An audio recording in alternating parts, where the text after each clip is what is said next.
le peuple se faisant baptiser, virgule, Jésus fut aussi baptisé, point, virgule, et pendant qu'il priait, le ciel s'ouvrit. Le ciel s'ouvre sur ta tête au nom de Jésus-Christ de Nazareth. Le ciel s'ouvrit pendant qu'il priait. Les autres ne priaient pas. Parce que vous devez savoir, celui qui croit, prie. Quand tu ne pries pas, tu ne crois pas. Donc les autres venaient juste prendre le baptême. Mais Jésus, lui, il priait. Donc il parlait avec Dieu, il murmurait. Il avait compris que Jean-Baptiste avait quelque chose. Et Jésus vient ici prendre le baptême à 30 ans. Et Jésus, vous devez savoir que Jésus a grandi dans le temple. Donc Jésus qui a grandi dans le temple a été enseigné par les rabbins, les docteurs. Jésus avait la coutume de dérouler le parchemin, ça veut dire lire. Est-ce que vous me suivez ici? C'est comme exhorter. Ça veut dire que avant que le rabbin n'arrive, Jésus-Christ vient, il ouvre par exemple un passage de la Bible, il exhorte le temple. Je peux dire l'église. Peut-être 5 minutes, peut-être 10 minutes, peut-être 15 minutes. Il lit un passage et peut-être il explique, il donne les annonces. C'est ce que Jésus faisait dans le temple. Il donne les annonces, il dit voici ce qui va se passer après, machin, nous avons 2 heures de culte et ainsi de suite. Et après le rabbin arrive, il se met de côté. Pendant, il a grandi comme ça. Vous êtes d'accord avec moi que Jésus part au temple depuis 12 ans. À 8 jours, on a présenté Jésus au temple. Donc, il a grandi au temple. Donc, Jésus connaît la loi. Jésus a vécu. Il est né sous la loi pour délivrer ceux qui étaient sous la loi. Donc, quand Jésus entend donc parler de Jean-Baptiste, il y a quelque chose en lui parce qu'il est né avec. Dis c'est en moi. Dis c'est en moi. Vous savez qu'il y a les versets de la Bible, quand je parle souvent de sources, je ne l'ai pas dans mon esprit, mais qui parle clairement qu'on peut te décrire depuis le sein maternel ou à la sortie du sein maternel. Donc, c'est pourquoi Jésus te préserve aussi depuis le sein maternel. Et même à la sortie. Tu es préservé et délivré au nom de Jésus-Christ de Nazareth. C'est pourquoi quand tu comprends la parole de Dieu, bien aimé, tu peux dire merci toute la journée. Parce qu'il t'a préservé. On peut te souiller depuis le ventre. À la sortie, on peut te souiller. Et ce que tu fais vient de ce qui s'était passé avant. C'est pourquoi il nous révèle qu'il nous a élus avant la fondation de Dieu pour réveiller ton esprit. Parce que quand on te souille, c'est ton esprit qu'on souille. Et donc quand il vient te révéler qu'il t'a élu avant la fondation des temps, il ouvre maintenant ton esprit. Et ça fait que l'esprit qu'on avait souillé en toi disparaît. Parce que c'est cet esprit-là qui te fait être peut-être nonchalant, paresseux, ne pas vouloir suivre le Seigneur, ne pas l'aimer. Tu es constamment en train de reculer. Je viens réveiller ton esprit au nom de Jésus-Christ de Nazareth. C'est pourquoi j'aime la prédestination. Ah Jésus, merci. Le ciel s'ouvrit. Pourquoi? Parce qu'il priait, il avait cru. Il ne venait pas comme un religieux.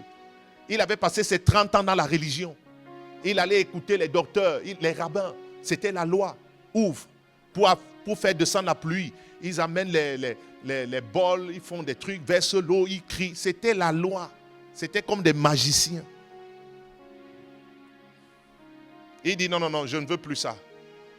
Il dit ça, je ne veux plus. Je m'en vais suivre Jean-Baptiste. Parce que Jean-Baptiste n'était pas, lui il était au désert.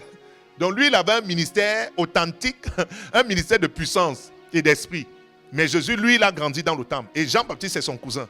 Ça veut dire que Jésus a aussi écouté les enseignements de Jean-Baptiste parce qu'il annonçait la repentance. Est-ce que vous êtes avec moi?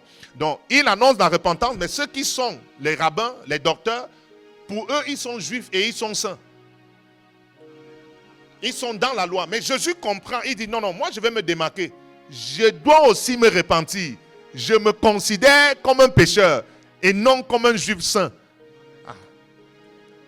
Il dit, d'accord, moi aussi je suis un pécheur, je dois me repentir. J'ai grandi dans la maison du Seigneur, mais je ne suis pas sauvé.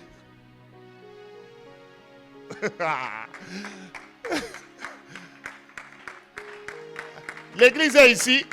J'ai grandi dans la maison du Seigneur, mais je ne suis pas sauvé. Je dois aller rencontrer Jean-Baptiste. Et je me considère comme un pécheur. Et je reçois le salut. Dieu n'a pas besoin de prendre le baptême. Ça, c'est Jésus homme. Verset 22. Bien aimé, l'esprit de connaissance vient sur toi. Et le Saint-Esprit descendu sur lui sous une forme corporelle, comme une colombe.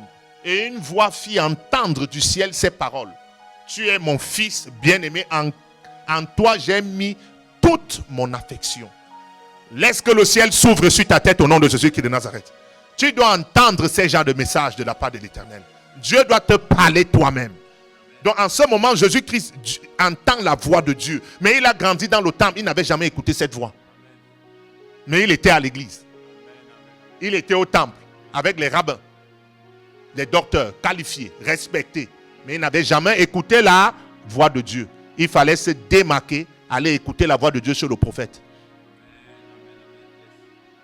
Ils étaient bien structurés, bien organisés. Mais la voix de Dieu n'était pas là. C'était au désert. La voix de Dieu vient vers toi au nom de Jésus qui est de Nazareth.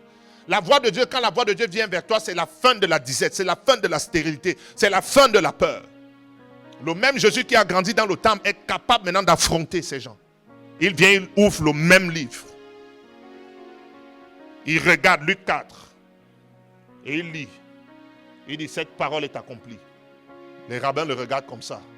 Est-ce que cette onction peut venir sur toi? Bien-aimé, les démons que tu fuyais te fuient maintenant au nom de Jésus qui est de Nazareth. Les choses qui te faisaient fuir, avoir peur, fuis ta vie au nom de Jésus qui est de Nazareth. Les choses que tu ne voulais pas affronter, tu les affrontes maintenant au nom puissant de Jésus qui est de Nazareth. Et il ouvre le livre. Il dit, cette parole est accomplie. Mais c'est normal. C'est normal que Cyril nous soit persécuté à Tours. J'ai été footballeur à Tours. Je disais à un pasteur l'autre jour que c'est ma patrie Tours. J'ai même déjà fait plus que Jésus ici. Il dit, c'est pas ta patrie. J'ai dit, c'est pas parce que c'est ma couleur. Ça fait 20 ans que je suis à Tours. Je suis né de nouveau étant ici à Tours. Jésus m'a suscité dans l'église à Tours. C'est ma patrie. Ça veut dire que j'ai même déjà réussi où Jésus n'a pas réussi. Ici à Tours. On a déjà formé les disciples, opéré les miracles, envoyé les missionnaires. Ici à Tours, c'est ma patrie. Ça fait 20 ans. Jésus ne m'a pas appelé, j'étais en Afrique. Tours, c'est ma patrie. Mais Jésus a dit qu'on ne peut pas recevoir un prophète dans sa patrie. Il y a les gens qui me reçoivent quand même. Acclame Jésus. Ya, ya, ya, ya, ya, ya, ya, ya, ya, ya. Est-ce que quelqu'un reçoit la puissance? Tout c'est ma patrie. Je suis un Tourangeau.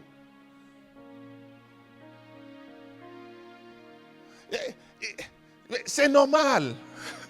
Il regarde Jésus, mais tu as grandi ici devant nous. Les rabbins commencent à dire, mais attends, est-ce qu'on ne doit pas chercher un autre prophète pour qu'il vienne nous expliquer? Les maîtres de la loi, les docteurs de la loi, qui connaissaient Cyril Jésus. Qui connaissait Cyril Jésus. Comme avec maman Michel qui venait s'asseoir avec les enfants. Et on avait déjà jugé sa vie que bon, même ces gens qui sortaient des souilles bizarres là, un jour, je ne sais pas, où ils vont aller en enfer, ou c'est comment, je ne sais pas. Pam, comme David, l'onction vient. Est-ce que ça peut venir sur toi? C'est la puissance de Dieu. C'est normal que les gens ne puissent pas comprendre. C'est la puissance de Dieu. Les rabbins n'ont pas compris que Dieu était en train de susciter Jésus au milieu d'eux.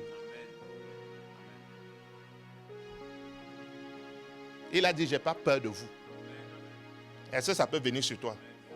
Est-ce que ça peut descendre sur quelqu'un? Il a dit, j'ai pas peur de vous. Maintenant, je vous enseigne. Jésus devient maintenant leur maître. C'est difficile, hein? Il faut avoir l'humilité. Ça vient sur toi au nom de Jésus qui est de Nazareth.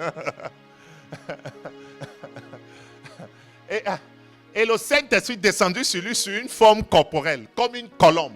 Et une voix fit entendre du ciel ces paroles. Tu es mon fils bien-aimé, en toi j'ai mis toute mon affection.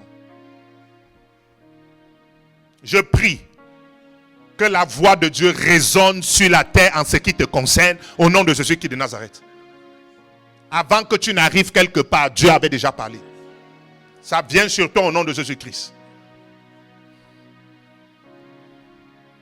Est-ce que l'église est ici? Mais Marc 1, verset 21. Dans le même temple, Jésus pas à l'habitude maintenant d'aller dans les synagogues. Il ne vient plus pour lire le rouleau, dérouler le rouleau pour le rabbin et le docteur. Jésus est le vrai docteur. Jésus vient maintenant guérir les malades. Jésus vient maintenant chasser les démons.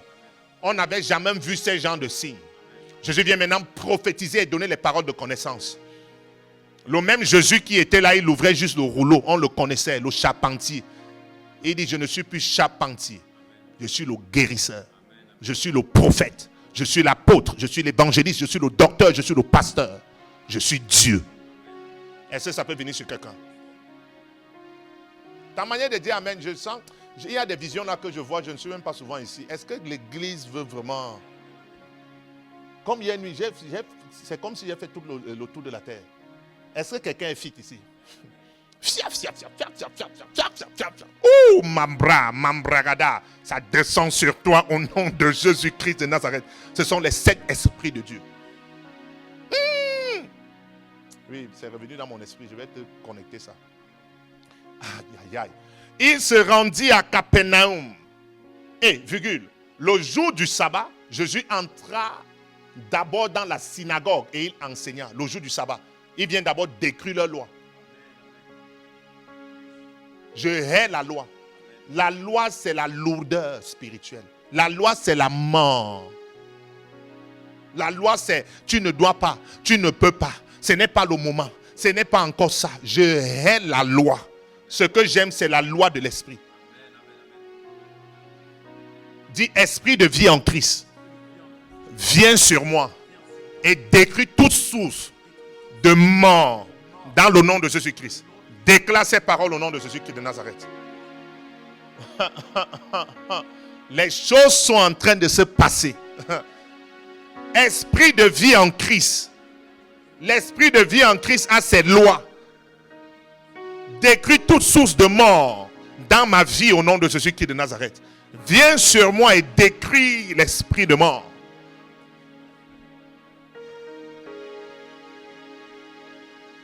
Au nom de Jésus-Christ. Au nom de Jésus. Il se rendit à Capernaum et le jour du sabbat, vous savez que le jour du sabbat, on ne travaille pas normalement, n'est-ce pas? C'est ce jour qu'il veut travailler. C'est l'esprit de Dieu. Il n'y a pas de loi pour nous. Sinon la loi de Dieu. C'est ce qui se passe sur toi au nom de Jésus-Christ de Nazareth. Parce que la loi, c'est non, on ne fait pas ça ici, ce n'est pas le moment de faire, c'est là où on fait. Reçois cette onction. C'est l'onction de Christ. C'est pourquoi il était en train de cheminer avec ses disciples. Ils ont vu les épis là. Ils ont arraché ça, ils ont mangé. Il a dit, c'est même lui qui a donné à manger ça. Les pharisiens sont sortis, les rabbins, les docteurs. On ne mange pas ça, on ne fait pas ça. Ce n'est pas comme ça qu'il faut dire. Et vous êtes des pharisiens. Dis, c'est pas de moi qu'on parle.